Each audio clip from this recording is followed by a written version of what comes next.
This video is not financial advice. I am not a financial planner. I'm an entertainer. The one, the only ape faller on the recliner. Wow! So I just watched Uncle Fester Lou's video on his suggestion that AMC should work out some sort of a partnership with Starbucks. Okay, what he's basically saying is cross promotion. To be perfectly honest with you, I don't think that's a good idea, and I'm going to tell you the reason why. Okay, I used to work for a few marketing companies in my life, and I've done a lot of cross promotion. And I don't know, for some reason, like it just doesn't work. I'm telling you, Lou, I've done it. I was working for so many marketing firms. Like I'll give you an example. Okay, I used to work at one point for Sylvan. You ever heard of Sylvan before? The tutoring, the tutoring school, the tutoring center. Okay.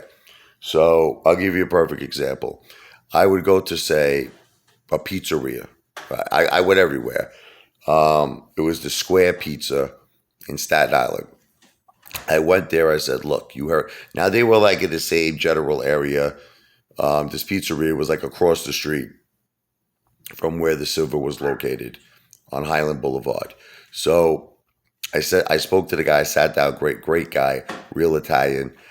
I said to him, listen, okay, I have a great idea for both of us, Sylvan and your pizzeria, to get a lot of business. He says, tell me.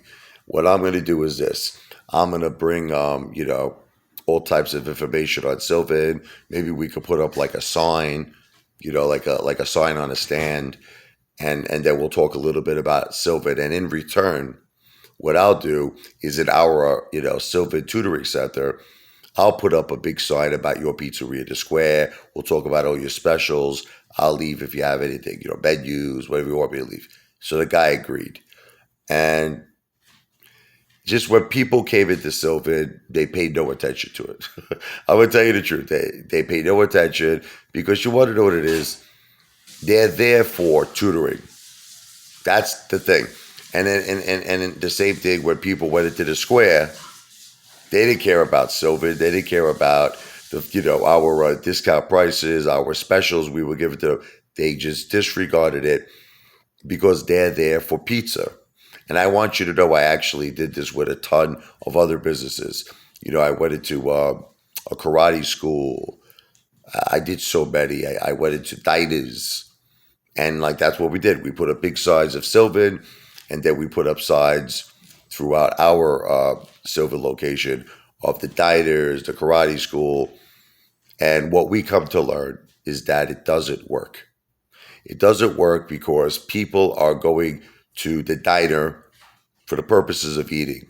And it might glance their eye, they might see a little like stand, but they don't care because, see, I'm going to give you an example. Okay, I'm going to give you an example. I once, spoke to someone in our, it's in our family. It's someone, I don't want to mention names without their permission, okay? But, they were a real estate broker. And what they did was they put up these gigantic signs, like I see them all the time, right on the main, like the main, like Route 9, which is our main, street.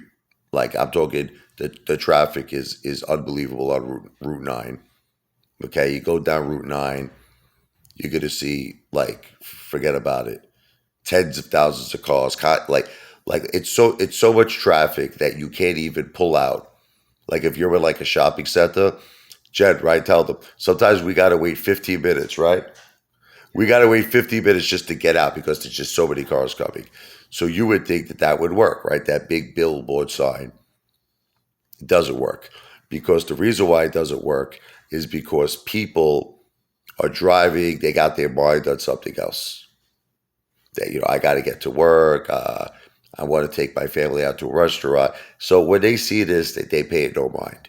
I see the same things at supermarkets. They'll put their names on that little stick that you put when like you have your food on the cashiers, on the cashier's register area, and there's someone behind you. They have food, so you put that stick to separate your food order from their food order at the supermarket. No one paid attention to it. And I even worked for a company that was later on in my life. I worked for this company, Ad Corp. That's exactly what they did. They put in the supermarkets. They put big billboards. They had everything. They had you name it. They did it. They did a bench as an example. They did a bench where you could sit down, and they put somebody's face, like he's a realtor, on the bench, sponsored by this guy.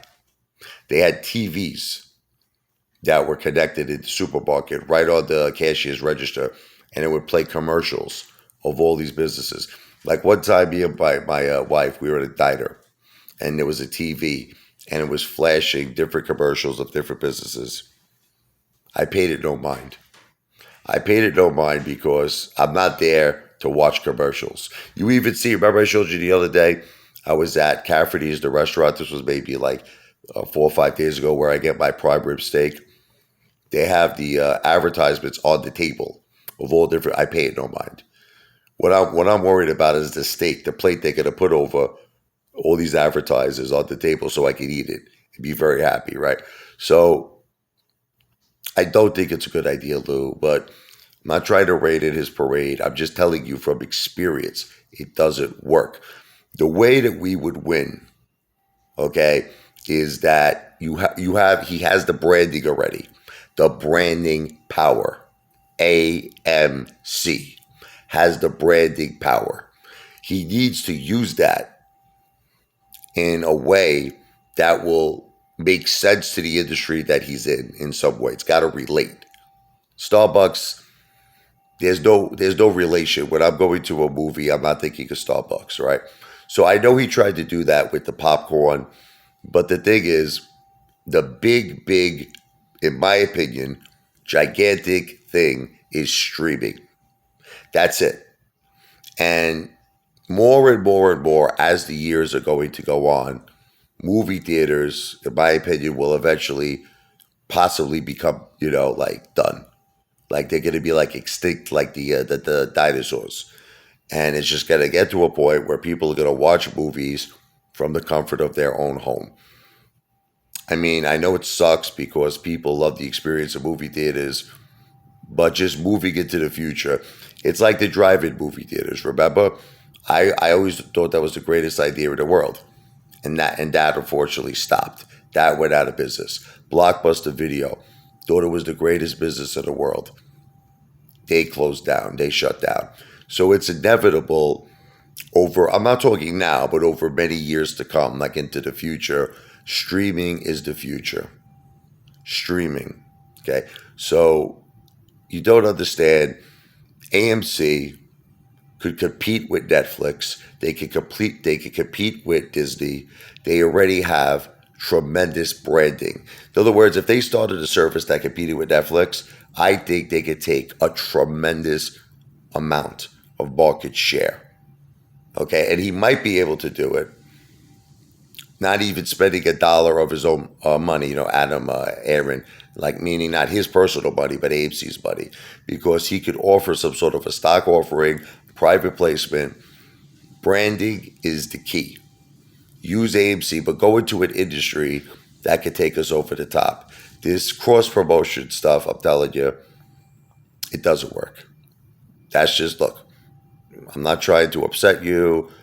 I've done it, and it doesn't work. So that's just my take on it, Lou. Sorry, Uncle Festa. I've experienced it. Cross promotion doesn't work. The best thing he could do, Aaron, especially to get out of debt. He wants to forget about getting out of debt. This will take him to another galaxy. Compete with Netflix and Disney using the brand AMC. Everyone recognizes that brand. It's a household name. I'm telling you, in my opinion, he has a major chance to compete against Netflix and Disney and take a chunk of that market share. And that's bringing AMC into the future. You understand? That's just my take on it.